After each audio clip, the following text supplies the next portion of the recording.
Ommy Dimpoz tunamdai. Usisahau kwamba alitajwa kusepa na bilioni za bosi. Tunamzungumzia GSM, pamoja na kufanya naye kazi kwa muda wote, lakini sakata hilo ndio lililomtoa GSM kwa wadaku kusema kuwa aligombana vibaya na bosi na akafukuzwa, na pia password zikabadilishwa za ofisi yake, hivyo akawa hawezi kwenda.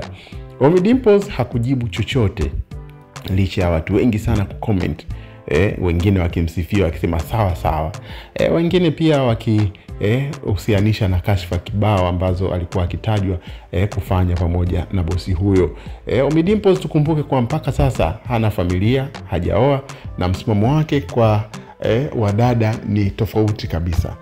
Amekuwa akifanya starehe sana, hivyo maisha hayo na ndoa yanatajwa kuwa ni tofauti.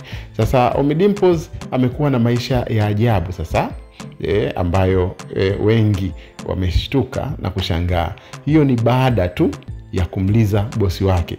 Unaambiwa baada ya sakata la kumpiga bosi wake, Ommy Dimpoz aliposti picha hizi ambazo unaweza kuona kabisa kuwa ni matumizi anayoyafanya baada ya kumliza bosi wake. Yani ameendeleza moto ule ule wa kula bata, kwa sababu mwanzoni tulihisi kwamba bata hizi alikuwa anapata kwa kiburi cha GSM. Yani GSM akisafiri akienda Dubai, basi Ommy Dimpoz anabebwa na yeye anaishia kupiga picha na kuposti tukidhani kuwa amegharamia safari hiyo, lakini kaonyesha kuwa yeye bado ni noma. Cha kwanza kabisa unaambiwa alienda kuhiji Maka. Picha zinamuonyesha akitua Saudia, akiwa kwenye train za bei kali kabisa, lakini pia akapiga picha akiwa katika huo msikiti wa Maka kwenda kuhiji.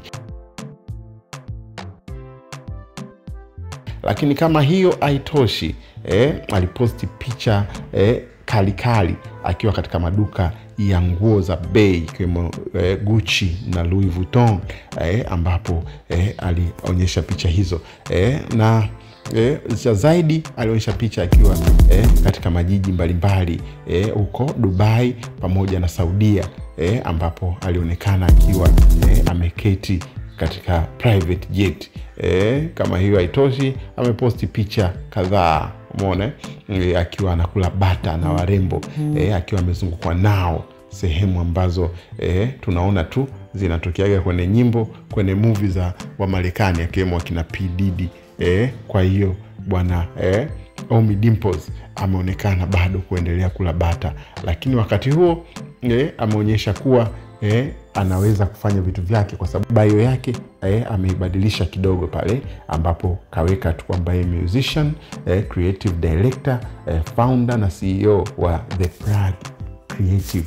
The Plug Creative ni kampuni kabisa ambayo anaita ni yake, ambayo ndani yake amekuwa ikifanya masuala ya media na kubrand, social media management, concept planning, graphic designing, picha na videograph, ambapo ndani yake unaweza kuona tu quality ya matangazo yake kupitia ile show nzima ya ile comedy, ambapo alitoa tuzo kwa comedians, na utaona tu pale kwamba walipofanya akaunti yao The Plug ikawa nzuri kabisa. Lakini pia wengi wamecomment wakisema kuwa pengine picha hizi ni za zamani, ambapo sasa anafanya kuposti tu kuonekana kuwa hajafulia, lakini hakika kuwa hali yake huenda ni mbaya, na haya ni maisha tu ya kisanii.